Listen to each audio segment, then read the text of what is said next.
بہت سے لوگ آ رہے ہیں, ان چیزوں کو دیکھ رہے ہیں کہ کیا کیا گرایا گیا, کیا کچھ ہوا ہے. اس چیز کا امپیکٹ انٹرنیشنلی جائے گا, انٹرنیشنل میڈیا کے اوپر کوریج ہوگی, کیونکہ کل اسی دفتر کے اندر UN جو ہے اس کے وفد نے بیرسٹر گور صاحب سے اور پی ٹی آئی کی لیڈرشپ رؤف حسن صاحب وغیرہ سے ملاقات کی تھی, اور اسی جو آپ کہیں کہ اسی سیکٹریٹ میں ساری پی ٹی آئی کی آئیکل ایکٹیویٹیز ہو رہی تھی. اب آپ کو میں یہ بھی بتاؤں کہ ابھی جو بیرسٹر گور صاحب نے یہاں پہ گفتگو کی, جس میں بیرسٹر گور صاحب نے کہا کہ یہیں پہ ہم ایکٹیویٹیز کریں گے, یہاں نہیں کرنے دیں گے, تو مسجد کی دیوار کے ساتھ ہم جو ہے وہ اپنی کور کمیٹی کا اجلاس کریں گے.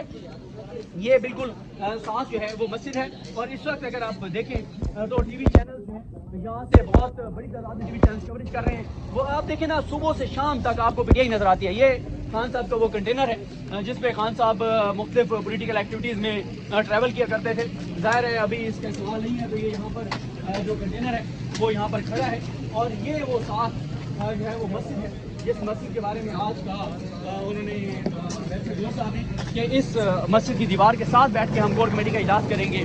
یہ PTI کے سیکریٹریٹ کے باہر آپ دیکھ لیں, ٹی وی چینلز کی DSNGs آن ہیں, کوریج جو ہے وہ لائیو یہاں سے کی جا رہی ہے, رپورٹر جو ہے وہ کور کر رہے ہیں, اور مختلف لوگ جو ہے یہاں پہ اگر آپ PTI سیکریٹریٹ سے لے کے اور مین روڈ تک دیکھتے ہیں تو گاڑیاں ہی گاڑیاں ہیں. یہ آپ کے احتشام عباسی صاحب نظر آ رہے ہیں, یہ یہاں پہ فساد کروا کے, تصادم کروا کے, اور آپ یہ یہاں سے جا رہے ہیں آگ لگا کے. تو یہ ہمارے لائٹر روڈ پہ کہہ رہا تھا, احتشام عباسی صاحب یہاں پر پہنچے ہوئے تھے. تو یہ اس وقت PTI سیکریٹریٹ کے باہر کی صورتحال ہے, مسلسل میڈیا سے کور کر رہا ہے. دیکھیں اس چیز سے میں نے یہ ٹویٹ بھی کیا تھا کہ PTI اگر تو نام ہے اس عمارت کا تو آپ گرا دیں. مسئلہ یہ ہے کہ سمجھ اس بات کی نہیں آ رہی کہ ان ایکٹیویٹی سے PTI کے اندر ان کے جو ہمدردی ہے وہ بڑھے گی, غم و غصہ بڑھے گا. ظاہر ایک میں نے آپ کو کہا نہیں کہ مظلومیت کارڈ ایک بہت بڑا کارڈ ہوتا ہے. میں اکثر عذرائے مزاح ایک بات کرتا ہوتا ہوں, اور میں یہ کہتا ہوتا ہوں کہ ہم وہ لوگ ہیں کہ جو ٹی وی کے اوپر اگر کوئی ڈرامہ چل رہا ہو, ہمیں پتہ بھی ہے کہ یار یہ ڈرامہ ہے, اور اس ڈرامے میں بھی کوئی دکھی سی نہ آ جائے تو اس کو دیکھ کے اور آنکھوں میں آنسو آ جاتے ہیں, پتہ بھی ہے کہ یہ ڈرامے ہے. تو یہاں تو جو ہے باقی ملک کے اندر ظلم ہو رہا ہے, جس طرح کی چیزیں. اور میں آپ کو بتاؤں کیا چیزیں ہم روز وٹنس کرتے ہیں. میں صرف اگر آج آپ کو بتاؤں کہ جو ظلم کا شکار ہوتا ہے اس سے لوگوں کو کس طرح سے محبت ہوتی ہے, عقیدت ہوتی ہے, جذبات کیا ہوتے ہیں. آج عمران خان صاحب آئے ہوئے تھے اور فیملی کے ساتھ تھے, تو ہم باہر گئے اور ہم نے باہر کھانے کے لیے گئے, تو ہم کھانا کھا رہے تھے, تو ایک بچی آئی عمران خان صاحب کے پاس, 9th کلاس میں کی وہ اسٹوڈنٹ تھی, اور عمران بھائی کے ساتھ تصویر بنوانے کے لیے آئی. اور وہ بچی جیسے ہی آئی اس نے کہا مجھے آپ کے ساتھ تصویر بنوانی ہے, اور ساتھ ہی وہ زاروں قطار رونے لگ گئی, زور زور سے وہ رونے لگ گئی وہ بچی. تو عمران بھائی کھڑے ہوئے, عمران بھائی کی مسز نے ان کو جو ہے وہ چپ کروایا, اس بچی کو اس کے ساتھ بڑا اس کے محبت پیار کا ایک ان کے ساتھ رویہ اپنایا, تو ان کو بڑا محبت دی. تو وہ بچی جو ہے وہ عمران بھائی کو دیکھ کے رو پڑی, کافی دیر وہ روتی رہی, اس کو بٹھایا, اس کو خاموش کرایا, اور اس کے بعد اس کے بعد عمران بھائی نے تصویر بنائی. اور اس کے بعد جب عمران ریاض خان صاحب نے اس کے بعد جب تصویر بنا لی, پھر وہ بچی رونے لگ گئی. یہ حالات ہیں. اور بالکل اس وقت قیدی نمبر 804 ناروں سے PTI سیکریٹریٹ جو ہے وہ گونج رہا ہے. اور میں آپ کو بتاؤں ایک اور جو سینیٹر مشتاق صاحب ہیں جماعت اسلامی کے, وہ جہاں انہوں نے ڈی چوک میں ایک کیمپ لگائے ہوئے جس میں 2 جوان شہید بھی ہو گئے, جو ایک واقعہ ہوا, حادثہ ہوا. اب اس میں کیا ہوا, وہاں میں ہم گئے, عمران بھائی نے اسپیچ کی, اور آج جو جمعے کا دن شروع ہوگا, آج 1:30 بجے وہاں پہ جمعہ بھی پڑھا جائے گا. اسلام آباد کے شہریوں سے درخواست ہے کہ وہاں کی جمعہ پڑھیں غزہ کے مظلوموں کے ساتھ ہمدردی کے لیے. وہاں سے عمران بھائی اور ہم جب نکلے, ایک خاتون آئیں اور وہ عمران بھائی کے ساتھ بات کرتے ہوئے وہ رونے لگ گئی اور دعائیں دے رہی تھی. یعنی یہ حالات ہیں. ایک اور آپ کو واقعہ بتاتا ہوں کہ جو ہیں شعیب رزاق صاحب, بیرسٹر شعیب رزاق وکیل ہیں, جو بھی جو ارشد شریف صاحب کے جو شہادت ہے اس پہ ایک کمیشن بنوانے کے لیے حامد میر صاحب کی طرف سے وہ وکیل بھی ہیں, ہم بھی ان کے ساتھ گئے تھے. وہ مجھے بتا رہے تھے کہ میرے بیٹے نے مجھے کہا کہ مجھے آئس کریم کھانی ہے, گلی میں آئس کریم بیچنے والا آیا, میں نے جا کے کہا اس کو کہ میرے بیٹے کو آئس کریم دو, بچے کو. میں نے جب اس کو پیسے دینے چاہے, اس نے کہا آپ ارشد شریف کا کیس لڑ رہے ہیں, میں آپ سے پیسے نہیں لوں گا.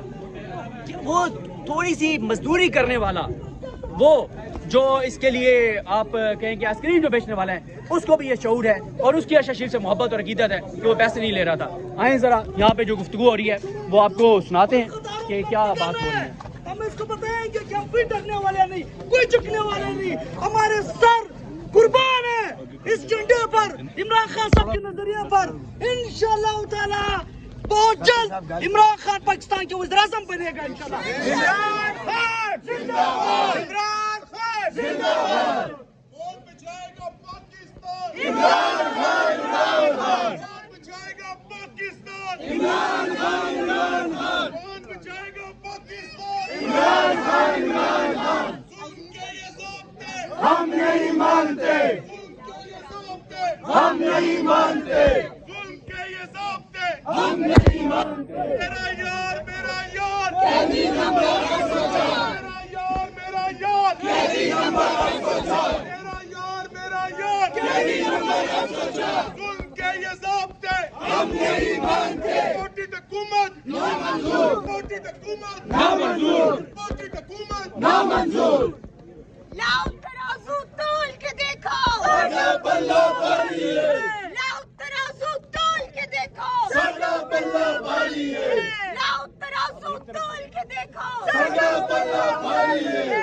نہ وہ باغی نہ غدار. قیدی نمبر 804. نہ وہ باغی نہ غدار. قیدی نمبر 804. نہ وہ تنہا نہ بیمار. قیدی نمبر 804. عمران خان زندہ باد. عمران خان زندہ باد. عمران خان زندہ باد. قیدی نمبر 804. زندہ باد. زندہ باد. قیدی نمبر 804. زندہ باد. زندہ باد.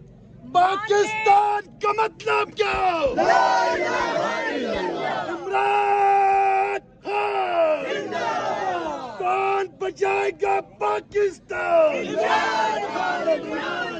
ظلم کا یہ ضابطے ہم نہیں مانتے. ظلم کا یہ ضابطے ہم نہیں مانتے. ہمارا بھی ایک ہی مطالبہ ہے کہ ہمارا یہاں سے پاکستان کا جھنڈا